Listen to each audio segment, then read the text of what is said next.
everyone, and welcome to another speed build on my channel, Crystal Plays The Sims. This month we're focusing on Newcrest, which I'm excited to show, and the first video we have for the month is this speed build. So let's see what we got. For me, Newcrest is a very modern, very luxurious world.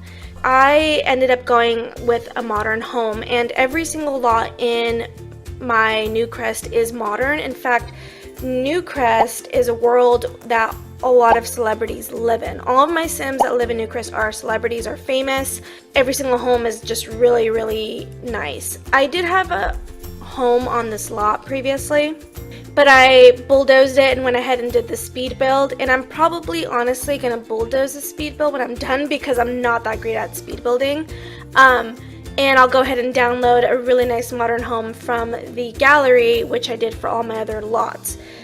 I mentioned this in my last video that I'm not a very confident speed builder because I'm not very good at it, but I do believe that practice makes perfect, and even though the speed build is nowhere near as the nicest ones I've seen, or even nicer ones I've seen on the gallery and YouTube, I thought I'd just go ahead and build it and put it up anyways. It was kind of fun to do because I played quite a bit with landscaping. I'm not good at the landscaping part, but I just found some inspiration online and thought I'd do it. So the funnest part for me was the landscaping. For this speed build, just like with the last one I did not do any decoration of the inside of the house. I just did the outside, and I barely even did that much decoration for the outside anyway. I really just wanted to kind of get the structure and foundation of the house down more than decorating it. So I didn't do any decoration. Again, I ended up deleting this house. I did not upload or anything, so I'm just uploading it for you guys because, again, practice makes perfect, and I think it'd be kind of cool to just show off how far I'm gonna come from the kind of crappy speed builds I do now to how much better I hope they will get with practice. But I did get this inspiration from an image online. That is something I want to mention, is that back when I first started playing The Sims and watching other speed builds, I really thought people just came up with like builds out of nowhere, like they just came up with it, and some of them do. A lot of speed builders do come up with the idea on their own, but I also noticed that even some of the most talented speed builders did get a lot of inspiration and copied a lot of builds from the internet. So that made me feel better because it made me feel like you really don't have to just come up with something to be able to like create. You can just find something, copy it, replicate it, and it still is pretty impressive to be able to replicate something. And so that made me feel better because I'm one of those, like, for example, cooking, I can follow a recipe. I can't come up with something on my own, but I could definitely follow a recipe really well. So I think it's really fun to be able to have something to kind of challenge yourself to build and see how close you come to it. And so that to me was really fun to be able to do, and I think the house turned out pretty good. There was definitely some things I had to play with because they didn't look as nice as the photo, but overall I'm pretty happy with the build. And the backyard is always a tougher part for me because I don't really know what to put where. So when you get to that part later, please bear with me. I had to just figure out what to put. And windows, oh my gosh, windows are so difficult for me. Because windows and doors actually, but windows more so. They're difficult for me because I don't know, they're so hard to position in certain places, even with the cheats move object on, and I don't know, windows are just tough for me. So bear with me, a couple of things I'm still working on. But otherwise, I hope you guys enjoyed the speed build. Again, not very, very talented, but I do believe I'm slowly but surely getting a little better at speed building. So, hope you guys enjoy. Thank you so much for watching, and I'll see you in the next video. Bye!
bye.